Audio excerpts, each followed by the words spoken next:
We start today's conversation with Sami Riopa's comment on Facebook, and he says, before I married, the implant in a lady's arm was always a no-go zone for me. So that was my very quote-unquote interview. I would randomly take my palm around the most likely areas. Once I felt it or a scar, that marked the end of that journey. So the conversation today is about, having to take contraceptives and you are still dating. Zulu.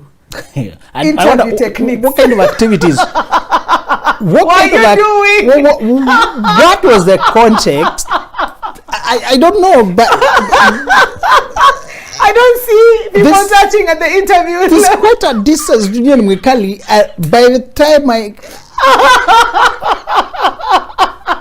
that comment is a convention for another scene.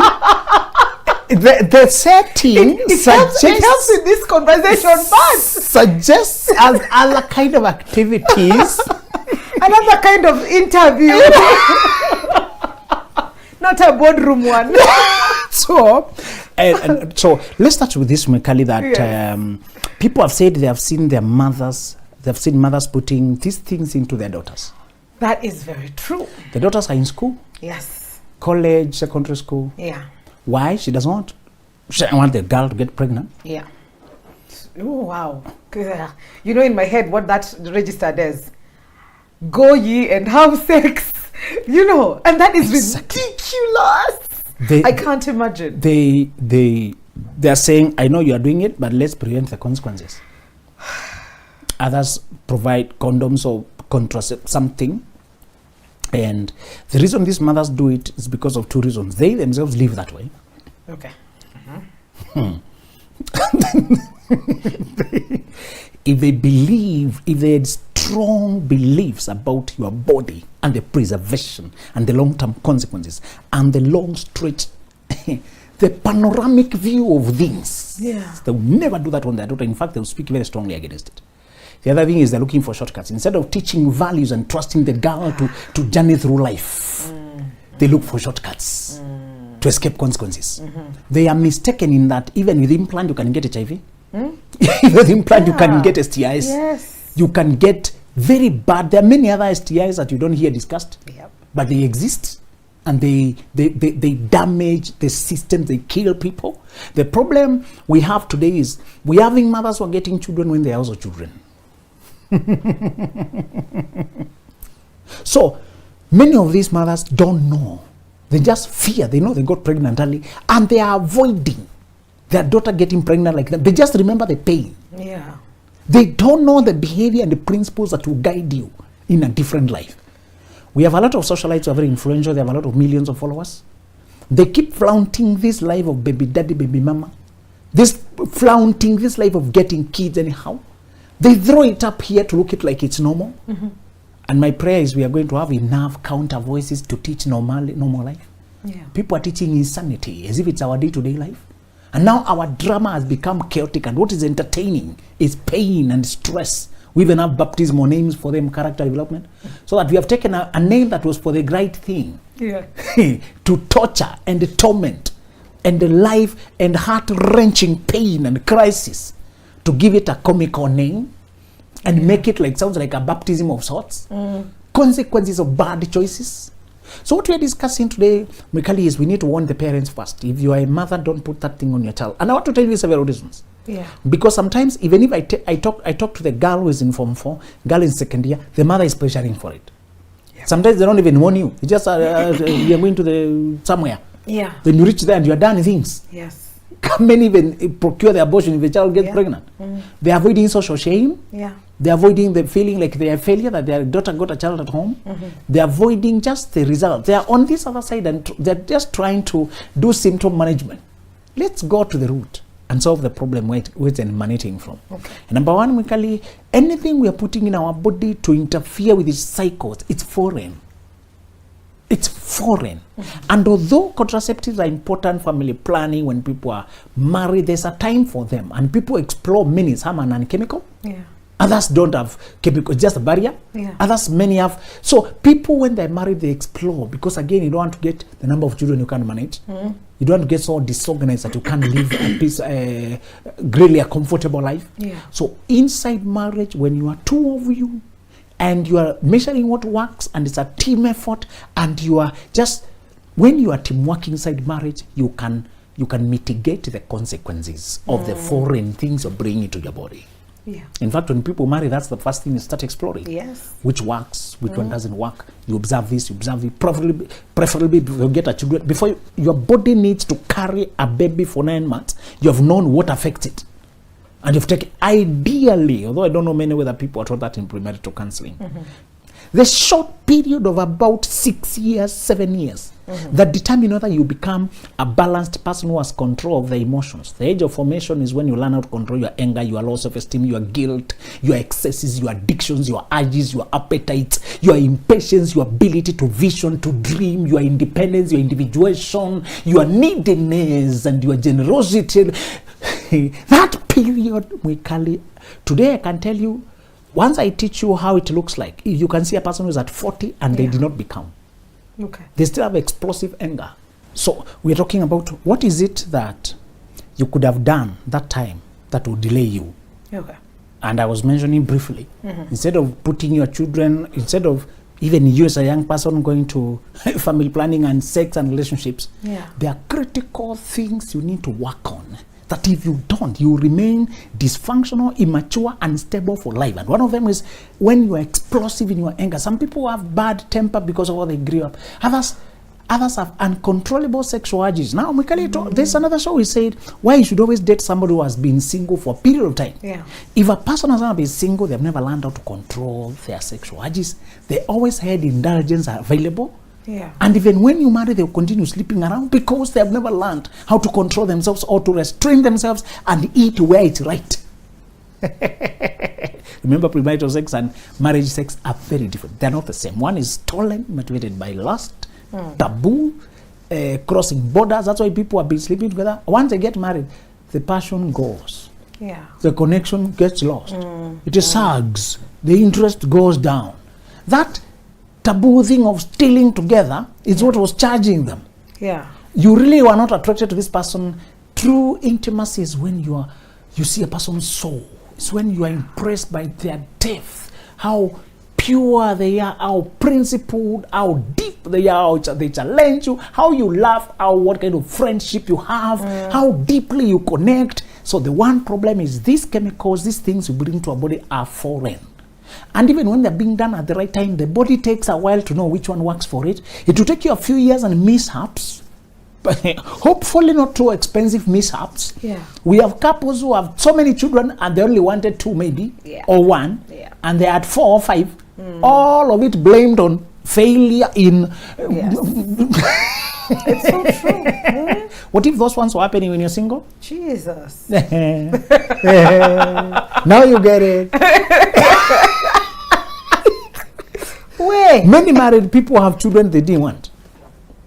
They thought they are sorted by the contraceptive they were using. Yeah. Then they failed. They switched to their own. It's not failed. One doctor told a couple that their fertility rate was too high for any of the contraceptives. So the best thing...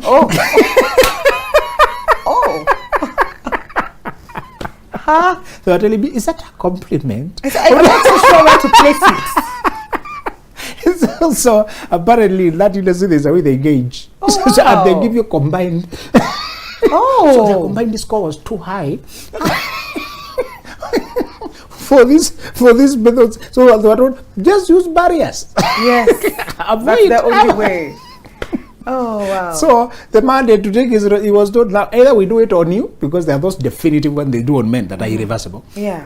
But he's afraid of that one. Yeah, of course. So what if those dramas are happening outside marriage? Oh. That's how you become a single mother, single father of 2 or 3? Yes. Because you thought you can have sex and contraceptives will sort you outside marriage. remember a time I was saying a car is a necessity. It allows you to carry a few essentials. Yeah. Should you be caught by such emergencies, you can run to your car and sort it. if you don't have, car give you space to carry things without feeling it. You know, always at the boot or somewhere at the drawer, I always carry something. Yeah. It's a part of decency. The one thing you don't want to put those things to the children, because it can cost them in the long run. And number two is that even for married people, these things take time to find your rhythm and what works. And in between there may be mistakes that are permanent, like a child. There may be mistakes like excessive bleeding. Excessive bleeding, there may be mistakes like interrupted cycles that might never come back to normal. There may be things that are health, the skin rash, things that are painful periods that are just tormenting, just writhing in pain. And because you're not married, this person does not really, they're not in your life fully. No. This thing is not official. This thing, you're not yet a partner. You don't know whether they can. Men don't know that side of women life. And many times we are caught by surprise. It takes orientation. Yeah. We marry very happily, but now you are introduced to another world. Yes. What happens when this is happening? Yeah. I was telling you those uncomfortable reasons I'm usually taught. Yeah. You need to learn this as a father, not even as a husband. And it is very true. I saw a conversation where Abel Mutua was having with the daughter. Yes. And the daughter was like, Dad, do you know how to put a pad on her underwear? And he said, no. It's like, okay, Dad, let me just teach you. You know, and it is in the place of many other fathers. Your wives die. I know. And I've had stories of how the first experiences of their daughter, of women, the very first time their father had to step into that space because mom wasn't around. Imagine. And by the time you're being told, why is it being put? Okay, there's another lining. So lining part, what? Exactly. It's just the things are being told. Okay, all right, thank you very much. Tomorrow we shall continue the work. No, today. You know, so it's to say, even for us who are married, there's a learning required. Yes. There's a journey. Don't jump into these things. There's a time and a season for every matter. The second reason, Mikali, is that many times the brain works by suggestion. You cannot put implant and you're not having sex. It looks like a pain that is unjustified. Even if you're not planning to sleep around and you've already put the measures in place, it tells you there's nothing that can happen. Nothing can happen. Oh. You know, I've taken care of that. I've sorted that. And you end up now that walking with an open door. The fact that you know if you attempt, you can get pregnant is one of the inhibitors. Yes. It's one of the reasons that you don't want to have that conversation. The other reason you don't want to do that is because you also know when you have a family plan, it deceives you like you are safe. And you forget that diseases... you know, and the third reason I want you to avoid putting these things into your children is because sex has a very strong energy, vibe, as a very strong mindset, or even spirituality. As another angle that is very powerful. Many people have hinted at it, but they did not go to detail to convince. Many people just, sex is also spiritual, it's more spiritual than physical, and people don't see the spiritual aspect of it. Imagine spiritual, imagine praying and sex. So when you measure on the surface, like, okay, all right, good exercise. The end. Next time, please make a better argument. Oh, so now, when you introduce children to contraceptives, you're also ushering them into the energy. Yes. Of you know? Yeah. So if I want to have a conversation with my daughter which is uncomfortable, or as I always do, sometimes I took a stroll and I meet one of the daughters I've mentored in high school. I don't recognize them, they recognize me. Because when you talk to a group, they recall you more than you recall them. Yeah. And she's very excited, and a daughter, dad, or older brother, younger sister conversation comes up. Yeah. She's finished from 4 going to high school. I was telling her the same thing. I was telling her, you may have gotten a C+ or a grade that is not the highest. Yeah. If you go to that university, you arrive there, and for the next 4 years, you choose the right thing to waste your life on. Everybody wastes their life on something. Everybody throws themselves at something with a reckless abandon. In fact, one thing I was telling about Robert Greene was arguing concepts that many people will not really venture to argue about. He was saying nobody is fully self-controlled. Nobody's always on the right line. Yeah. There's something, once you do it, hours pass. You realize it's 3 hours, 4 hours, oh my God, I lost control. Everybody has something, when they get into it, they tend to go too far. It's too fun. They lost themselves that well. So I had then another teacher say, a spiritual teacher this time, saying, find the right altar and waste your life there. Same concept. Yeah. So I was telling this daughter, when you go to the university, find the right lifestyle and waste your life there. You know, and there's another guy who put it like, find what you love and let it kill you. You know, to say, throw yourself to classes, throw yourself to self-education, read books now, research materials now. You will see your friends having sex and they will make your emotions wake, because you're in the same hostel maybe. Yeah. They are kissing here maybe. They're displaying the sex, the affection here maybe. They are showing those things, and for those 4 years it will take you a struggle to remain on the right path. But it will be easier if you're not just standing somewhere. You're also immersed in a book, immersed in materials, immersed in trips, immersed. And I told her that's how we survived it ourselves. While they got busy, we also got busy. We didn't sit here and say, oh, we are trying to control ourselves, so we don't go there. No. As they get there, I get here. Yeah. So, because the weekend was so wild, when they go clubbing, ourselves we go missioning. Go somewhere, you know. So it was, they're busy, I'm busy. It was where we put our lives on. Okay. So I was telling her, and what I want to tell mothers who are afraid, I want to tell those daughters who are joining campus, instead of thinking of implants and family planning, take the right lifestyle and waste your life there. Throw it there. Be forefront in class, be forefront in church, be forefront in exploration, be forefront in community work. Whatever you love, musical instrument, be forefront there. In fact, many people fall because they're too idle. They oversleep, they're just around listening to music. I'm bored, I want something to distract me. Come around, I'm bored. Yes, come we chill. They go chill. They end up doing the wrong things. So I have no empty time. You know, teenagers feel boredom a lot. They fear boredom a lot. Come we chill. So they chill in a dark room watching, and emotions take over. Yes. And they do things they had not anticipated. Yeah. The only time, even today, it became my lifestyle, and I realized it has become my default. Yeah. The only time I'm anywhere is when I'm too tired to move. So your legs can't carry you anymore. I'm half asleep and half awake. Sneaking into conscious sleep back to... So, of course, with this family time, that's not empty time. Yeah. So, I never have the word bored. It exited my vocabulary in college because I was helped. Yes. I just have the word tired or exhausted or spent, and I'm very happy that I've spent my energy on the right things. Yeah. I'm just happy to, you sleep, you're tired, but you're happy. Yeah. It was the right activity, And I was always on the move. The rhythm I developed there is still what has saved me today. Yeah. So what we shall then teach, and I was telling you some of the fatal things. Yeah. A matter of life and death. If you don't develop them, there's somebody who said, growth is painful, but it also saves you. So the following things are painful, but they will save you. Okay.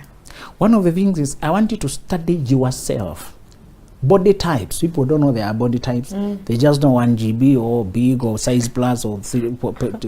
Stop describing mass of your body. Describe how you're really created. Do I came to learn there are degrees of sweating, there are degrees of the nail shape, how my teeth, what I inherited. Some things looked small, but they are critical. Yeah. We were told that your teeth are invisible, and if you yourself don't study them, nobody else will study them for you. Yeah. Even your partner may not be detailed looking which tooth is behaving how. So the dentist, at a time, people don't like to attend, but one of the lecturers had a knowledge in that aspect. I said, many of you, the reason you fail in life, although you scored high flying, because you ignored areas of your health that were delicate from the word go, and you never sat down to learn how to live with them. Imagine. And he started himself, he came from a family that had a condition, mental illness. Okay. And he was on a medication, and he was saying sometimes he can lose touch and stop talking and maybe walk around or walk in a state of daze. He said, if it comes, it will pass in 5 minutes. Don't panic. Oh. It's a lecturer preparing. It's a professor. Oh my God. He said, don't feel pity for me. Study you. Okay. Everybody inherited their things. Okay, I like that. And he said some of you have delicate eyes, but you're still damaging them with screens. Yeah. You've not gotten the right compensation for glasses. Yes. Some of you, your teeth, he said, when he said your teeth, I said, okay, let me recall. I think I connect. So, because I remembered everybody in my family had had delicate teeth. Yeah. That if they, in fact, if some people, if you chew badly and you just bite at something in food, it will crack. Other people, it won't crack. Oh, okay. Other people, and I remember my dad talking about knees. He used to say that his old age will come through the knees. He had delicate knees from his father. Father had delicate knees. So he was prone to arthritis. So he knew some things he wanted to do. Okay. So he has not fasteners. He has just bought his own things he puts. In the morning, you just find he has something on his leg. And that's how he lives. He has adapted. That lecturer wanted, and he told us, this is a matter of life and death, young man. You can die with all your knowledge. Because you had a developing kidney problem which you have never worried to care about. Yeah. Because you feel immortal. It told us when you are young, you have this illusion that you can't die. You take a motorbike, no protective gear, and you got up, no helmet, no nothing. You feel untouchable. He said, as you age, TDJ said, as you age, you slow down the speed of the car. You slow down the speed. Not because you are more fearful. No. You are more aware of what can happen. Absolutely. You have seen enough accidents. Yes. You have seen what can go wrong. So it's to say, some things are a matter of life and death. Instead of indulging these children in things like contraceptives, tell them to study their body, what makes them gain weight, which food they have a weakness for, which one they have a sweet tooth for. Some people love sugar so much, and whenever they take it in 1 week, they bram. Other people, their appetite is all weak. Left by their own devices, they go underweight quickly. You know, other people, there's something about you that you know you have a prone to go to excess. He said, this is a period to study your body and adjust your lifestyle to live long in this body. Yeah, that's true. Which was a deal. He told this is a matter of life and death, but because it's not broadcasted, you ignore it. Yeah. The other thing, the last thing I want to finish with, which I was telling the daughter and telling these people, oh, we have children to show, and the children themselves. The other thing is, what gets you, what makes you snap? Snapping in terms of losing your temper or losing control. Where is your threshold so far? Thresholds, you push them by self-control, by practice. But right now as we talk, what can make you start behaving mad? There are people today, although they are retired and they have dads or their moms, they are still terrible when they get angry. They still cause damage, break things. They still go silent on people for a week. They still force their way. They still lose relationships. They still tell people off. They still shout at people. They still go off. They still go the way. Reverse years of progress. They embarrass. We have to come back doing damage control. An adult who has never managed their threshold of anger, threshold of lust, threshold of self-pity, threshold of depression, of anxiety, said, many of you suffered things, and that thing instituted a very low threshold. Okay. For anxiety, low threshold, for anger. Yeah. And he said, I have known many people who, that time we had a deputy CJ who was losing reputation, we were losing people because small thing, a confrontation with a small person. Yeah. That was a threshold that they did not address. Yes. So the second thing I want to tell you, instead of indulging these things, go back to working on matters that are life and death. And one of them is learn your body, the weaknesses, what you carry, what you inherited. Yeah. Second thing, check your thresholds. What makes you lose control? What part do you need to work on? Yeah. That time he's told us, look back at yourself. There's a woman you can sit next to, and by the time you realize it, you've had sex. There's a man you can meet and you can't control yourself. Yeah. There's a person you can see and you feel. There's a word people can say and you snap. There's something you can. One guy used to take alcohol and you lose his mind. So some of you can take one thought of this and you lose yourself. Yeah. You cause so much damage, you end up in police station. Yeah. Damage your reputation. Yes. You know, it's just sad. I don't know. Growing up there, I did not envision or imagine that conversations like this would happen, in terms of, like, we're now talking to parents to not have their children on family planning. And when you talk to the parents who are doing this, they're just like, unajua. But then there's so many other things that we are actually ushering them into a world they are not prepared for. They know nothing about. And I like what you talked about earlier, where it is a broken system of sorts, where I did not know better and I did not take time to learn why I got pregnant early and the bitterness I've carried. So I'm just transferring that instead of, good old values. You're right. So this is how we conclude this conversation. Do not contaminate your systems for a boy. grow alone and free until that year when you're ready to marry. Then look for a husband among the men who are looking for wives. You don't need a boyfriend or a relationship. The maintenance is just too costly and risky for you. Adios.